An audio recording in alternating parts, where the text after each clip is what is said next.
네, 수요일 절대전략 토마토 투자클럽의 김정수 전문가와 함께하겠습니다. 안녕하세요. 네, 안녕하세요. 반갑습니다. 정수자 김정수 전문가입니다. 네, 다시 하락의 움직임이 나타나고 있습니다. 오늘 장에서 이야기해 주실 내용 한마디부터 알려주시죠.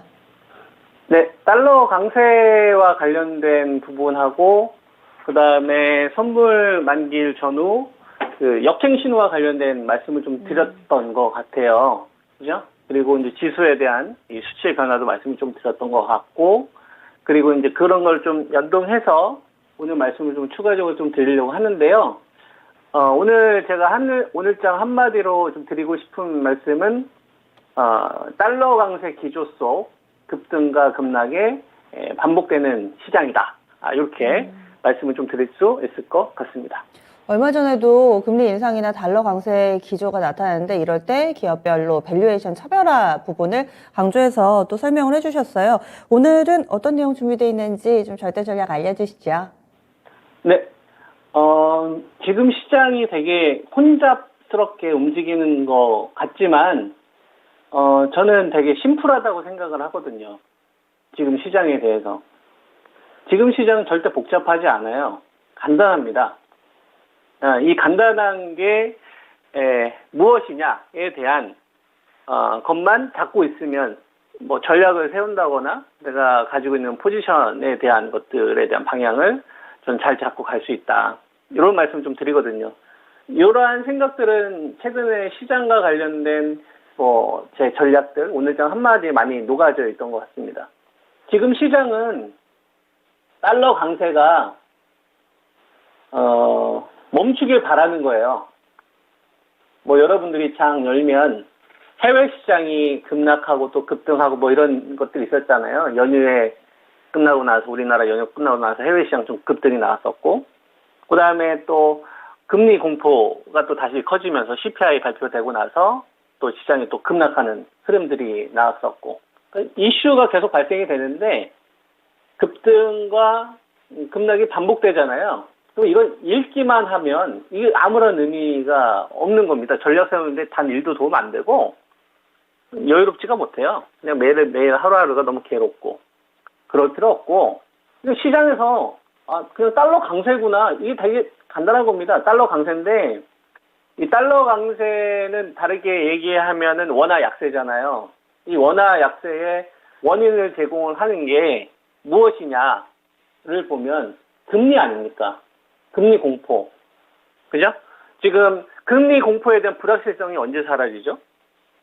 여러분? 우리가 연준 파월 의장이 아니잖아요. 그래서 FOMC 회의. 그죠? 9월 20일, 이때까지는 금리에 대한 불확실성이 있는 거예요. 그럼 저때까지 시장에 대해서는 우리가 어떤 전략을 세울 수가 있냐면, 금리에 대한 이 불확실성이 있는 구간에서는, 그죠? 추세를 만들 수 없겠구나. 이 정도만 우리가 생각하면 되는 거고, 그리고 지금 시장이 하락장이냐 이제 상승장이냐 가는 데 있어서 우리가 저점은 맞출 수는 없고 고점은 맞출 수는 없단 말이에요. 아무리 많은 공부를 한다고 하더라도, 아무리 많은 열정을 쏟는다고 하더라도, 아무리 많은 지식이 있다고 하더라도 저점하고 고점은 못 맞춰요. 근데 어느 정도 위치에 와 있는지는 우리가 알 수 있는 거예요. 현재 시장 상황이 어느 위치에 와 있냐를 보면, 지금 오늘 급락이 나와서 한 2,388원 정도 되는데 2008년도 12월 달 주가 수준에 와 있는 거예요. 그때 그때 우리나라 기업이 35조 벌었다가 이익이 좀 회복되는 시기가 있었거든요. 그러니까 최악에서 막 벗어나는 수준까지. 그러면은 지금 현재 주식시장에서 거래되고 있는 주식들이 상당히 싸게 거래되고 있구나. 이게 다예요. 근데 우리가 주식을 매수를 할 때 좋은 기업을 싸게 사는 거는 되게 중요하단 말이에요. 지금처럼 유동성 축소가 진행된 구간에서는. 근데 이제 관건은 싸게 거래되는 주식들이 계속 싸게만 거래되면 이거 지치잖아요. 제값을 받아야 될 거 아닙니까? 돈을 벌고 있는 기업이, 그죠? 돈을 벌고 있는 기업이 권리금도 못 받은 상태에서 우리가 매도할 수는 없잖아요. 그럼 비싸게 거래되는 시간이 언제일까? 주가의 기본적인 낙폭이 회복이 되는 구간이 언제일까? 그죠? 이런 것들이 현상으로 나타나야 된다 이겁니다. 가격하고, 그죠? 그 다음에 이제 악재 또는 이제 호재 사이에서 이제 충돌이 되는 거죠. 이러한 개념으로 제가 여러분들한테 이제 말씀을 드린 게 이제 역행 신호다 이겁니다. 악재가 더 나오는데 오히려 저점이 높아진다거나 이런 거죠. 그래서 지금 지수보다 저점이 높아지고 있는 주식들이나 지수랑 반대로 가고 있는 주식들을 우리가 잘 봐야 됩니다. 지금 시장에서 주도산업으로 제가 이야기해드리고 있는 게 이제 4개인데요. 그 중에서 이 대장 역할을 계속 이어가고 있는 거는 지금 배터리 정도밖에 없습니다. 지금 시장을 보면 지수가 7월 4일 날 저점을 찍었어요. 그죠? 7월 4일 날 저점을 찍었으면 7월 4일보다 주가가 아래에 있으면 지수보다 그죠? 약하다는 얘기고요. 7월 4일 수준에 있으면 지수하고 좀 비슷하다는 얘기고, 그 다음에 지수가 지금 60일선을 깼는데 60일선 위에 있으면 그죠? 시장보다 점점 강해지고 있다는 거잖아요. 그죠? 그러니까 7월 4일보다 여러분들이 가지고 있는 주식이 아래에 있느냐 아니면 60일선 근방에 있느냐 60을 넘어서느냐, 그럼 여기에서 돈이 줄어들고 있는 구간이니까 적어도 60에서 넘어가려고 하는 주식들에 대해서 여러분들이 포트를 더 집중하는 게 나은 거죠. 같은 돈이라고 하더라도. 그죠? 그런 것들을 우리가 주식으로 한번 보면, 배터리 가운데서 이제 제일 대장 역할을 하고 있는 거는 LG 에너지 솔루션이잖아요. 뭐 시장의 하락이든 행보든 상승이든 이런 거 별로 상관없이. 그러니까 자신이 있는 거예요. 예, LG 에너지 솔루션에 이 투자한 사람들은 시장 상황이 아무리 안 좋아도 그죠? 적어도 시설 투자, 캐파 투자에 대한 이 확대 때문에 얘는 계속 성장했구나. 이게 조금 더 자신감이 좀 큰 겁니다. 그리고 포스코 케미칼 같은 경우도 대장 역할을 계속 해주고 있는 거고, 그리고 LG 에너지 솔루션이나 포스코의 케미칼을 못 잡으신 분들은 이제 삼성 SDI 제가 지난번에 잡으라고 이야기를 했지 않습니까? 그죠? 근데 삼성 SDI 정도 보면은 얘도 이제 3월 14일 날. 그러니까 배터리 가운데서 사실상 나노 신소재나 폐재활용 관련된 이번에 신규 상장된 주식들 빼고서는 이 세 종목 정도가 사실상 시장을 이기고 있는 애들이 되는 거고 마지막까지 살아남는 애들이 되는 겁니다. 그럼 얘네들은 계속 그 역할을 가야 되는 거예요. 그죠? 그러면은 배터리만 가지고서 시장을 이끌 수는 없잖아요. 그러면 눈치 싸움을 하는 겁니다. 시장을 좀 장악하는 녀석들 가운데서, 그죠? 그러면은 이제 언택트가 있을 거고, 그 다음에 바이오 제약이 있을 거고, 그 다음에 반도체가 있을 거란 얘기죠. 그러면은 시장이 똑같이 급락이 나왔는데 지수는 7월 4일 날 저점을 찍었지 않습니까? 그러면은 예를 들어서 한번 보는 겁니다. 삼성전자 같은 경우를 보면 어제가 반등폭이 한 5%선 정도 나왔어요. 5%. 이거 5% 반등 하나도 안 중요하다는 얘기를 하는 겁니다. 지수는 7월 4일 날 저점을 찍었기 때문에 일단 별반 차이 안 나잖아요.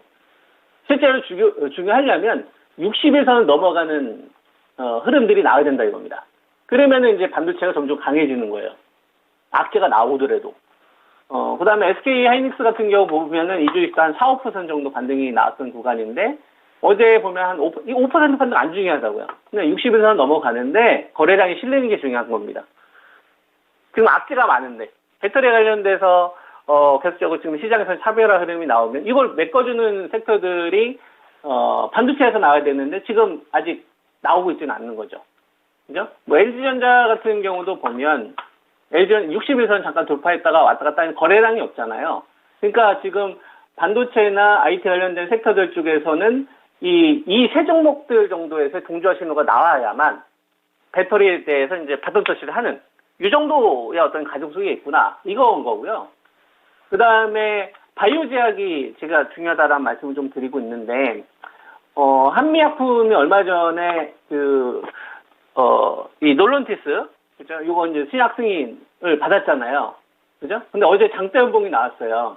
그렇다고 뭐 죽는 것까지는 아니지만, 그죠? 한미약품이 지금 시가총액이 가지고 있는 이 사이즈를 보면 얼마 정도 되냐면 한 3조 5천억, 3조 6천억 정도 되거든요. 그리고 한미약품이 움직이면 한미사이언스도 움직일 거고, 그 다음에 비알코성 지방간염 관련된 파이프라인, 요거 해외 쪽에서 급등이 나왔었기 때문에 이제 유한양인처럼 같이 둘 다 가지고 있거든요. 이런 주식들이 동조가 나야 되는 겁니다. 지금 유한양인 같은 경우도 보면 갭양봉 시도를 하고 있는데 60일선이 아직 돌파가 안 됐죠. 그러니까 한미약품이나 유한양인 잘 보세요.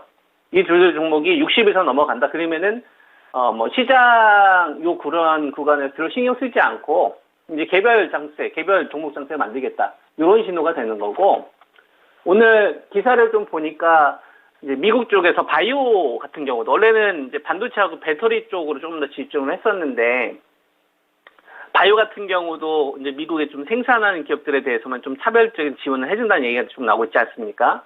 이것 때문에 이제 뭐 진원생명과학 정도가 좀 급등 흐름이 좀 나오고 있는데요.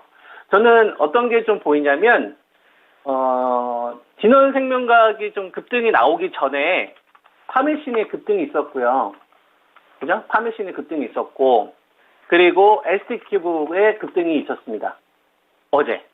그러니까 바이오 제약도 잘 보면 좀 중형주급도로 수익률 게임을 좀 펼쳐지는 흐름들이 그 전에 이제 HLB나 이런 쪽에서 재료 나왔던 종목들 쪽에서 좀 터닝, 이쪽은 그러니까 좀 키너티가 나오고 있는 거죠. 그러니까 바이오 제약 쪽은 좀 자금이 돌고 있는 겁니다. 그리고 삼성 바이오로직스 하면은 이제 우리나라 대표적인 CM 업체라고 볼 수 있는데, 이들시도 지금 60일선 돌파하는 척 하다가 지금 밑에서 나오고 있는 건데, 저점이 언제 찍혔냐면 1월 28일에 찍혔어요. 지수는 7월 4일에 찍혔지 않습니까? 그죠? 그러면 시장보다는 약간 우위에 계속 있는 흐름들이 유지가 되고 있는 거잖아요. 셀트리온 같은 경우도 저점이 언제 찍혔냐면 5월 19일날 찍혔어요. 지수는 언제 저점이 찍혔었냐면은 7월 4일날 찍혔는데, 그럼 바이오 제약은 여전히 우위에 있는 겁니다. 그럼 이들 종목들부터 역행 신호가 나와야 되는 거예요. 그래야 지금 우리가 보고 있는 이 악재들, 시장에 두려워하고 있는 이런 것들이 손바닥이 좀 뒤집어질 수 있다.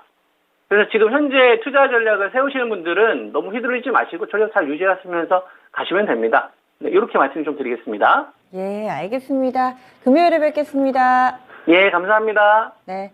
절대전략의 김정수 전문가와 함께 했습니다. 오늘 장에 대해서 이 올라갈 때는 상당히 좀 거래량, 그리고 빠질 때, 올라갈 때는 거래 대금, 그리고 빠질 때는 거래량이 중요하다. 이런 부분들도 얘기 나왔었고요. 그리고 기존에 또 여러 가지 종목군에 대해서 뭐 반도체, 배터리, 플랫폼 이쪽 다 고루고루 강조를 해주셨는데, 요즘 시장 분위기 때문에 배터리만 주도주의 지위를 그대로 좀 유지하고 있죠. 이와 관련된 내용 함께 좀 들어봤습니다. 현재 양시장은 2% 정도의 약세 움직임 그대로 나타나고 있고요. 원달러 환율도 20원 갭 상승한 상태가 그대로 이어지고 있습니다. 남은 시간은 과연 어떤 움직임을 나타낼지 계속 긴장감 늦추지 마시고요. 지켜보셔야 되겠습니다.